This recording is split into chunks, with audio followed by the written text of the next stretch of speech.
Thank you, Delegate-elect, for having us in your home today. We just want to get to know you a little bit better, so can you tell us about yourself and also the district that you serve? I grew up in Newport News, moved over to Hampton when I got in the apprenticeship, and that's at Newport News Shipbuilding. That's part of the reason as far as my background in running for office.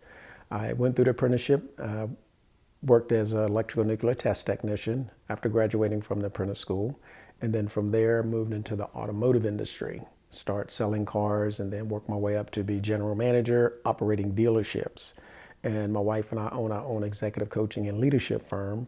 So that got me into the business realm because I have a heart for small businesses, which of course is the backbone of our economy. And then we also do a lot of community service. I'm a foster parent for special needs children. I also do mentorship for at-risk young boys to keep them out of trouble, because if we can get to them when they're young, hopefully we can direct them into a more positive path. And then we also do training for women who have experienced homelessness with children, as far as in a transition stage, getting them back into society and viable citizens again. So that's my background. Running for office, of course, all of that experience over 35 years of leadership, mentorship, and of course, community service. So I want to take that background from my community service and add it to my background and my professional experience, take it to Richmond, advocate for educational funding, also expanding our health care, bringing the costs down, and helping out our economy. So that's I call it my triangle as far as my campaign. And when you were campaigning, what were some of those top issues that you heard from the everyday residents of this area? What I've heard on the doors and conversations, mainly affordability. Affordability when it comes to healthcare, affordability when it comes to housing. And then of course, Poquoson, York, and Hampton, they're all concerned about education as far as funding the schools, because in research it shows that our schools in this district are paid less than the national average. So if we're going to retain our teachers we have and attract other educators, then we have to pay them. They can have a heart for it, just like I have a heart for the community, but in their situation, they definitely want to make sure they're getting paid. When you're in Richmond, yes.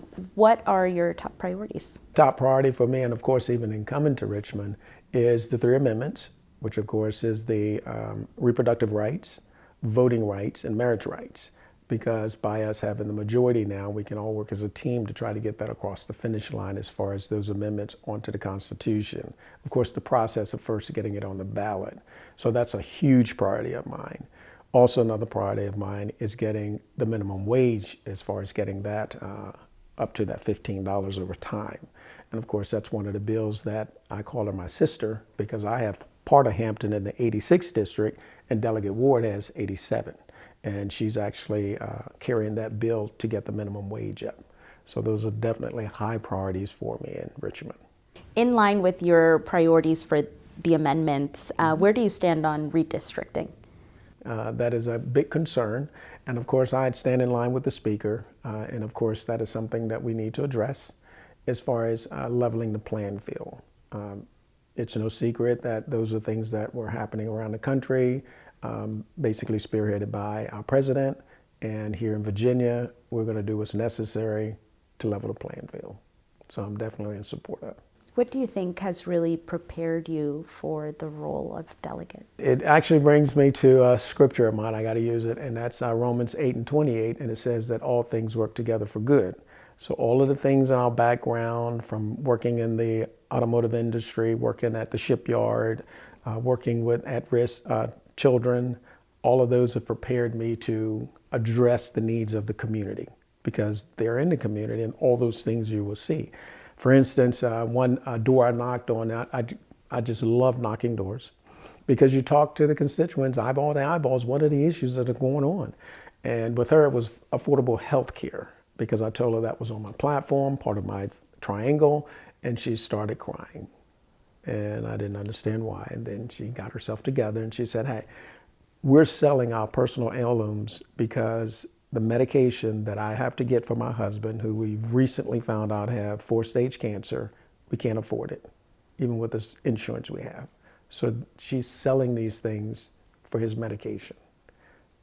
And that hits hard. So yes, I want to go to Richmond, to help out families like that.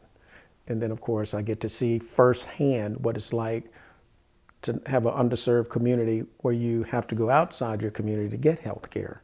So part of my platform is to bring in clinics and things of that nature into neighborhoods that are marginalized, that don't have access to health care. And of course, things like that help bring the cost of health care down. What will be your guiding principles when deciding on funding, and what should be taken in account? When I think about my trifecta, as far as my triangle, with healthcare, affordability, also with our economy and growing it, and also with our education, I've been asked before, of the three, what is the most important? And same thing with the budget for me, the most important of those things that center around healthcare. Because if you're not healthy, it doesn't matter about education. If you're not healthy, it doesn't matter about the economy, because you're not going to go to work. So my goal is to go to Richmond and advocate for those things that have to fill those holes, because it's going to be difficult as far as some of the programs. We just don't have enough money to fill all the gaps because of the federal cuts. So it's going to be a matter of getting with my colleagues and figure out with the task force that the Speaker of the House put together to go around the state and find out what programs need the most funding and what's most important, and then coming back and then we voting on those things to get the things that are most important. And unfortunately, some things will be cut, some programs will get some funding, some programs may not get any funding. What's the big takeaway here from you? What do you want people to get to know about you? I'm a fighter for them, that I'm going to Richmond to get the resources that they need in my communities so that they can be a more thriving community. Because of course, affordability is huge right now, and it's a lot of chaos coming out of Richmond. And I feel that this election is important, and what I do there is important, because we want to get back to community over the chaos.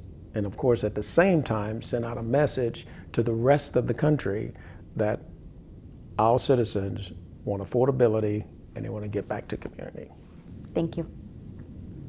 Thank you for watching. Make sure to subscribe to the VPM YouTube channel, hit the bell for notifications, and visit vpm.org for more in-depth coverage.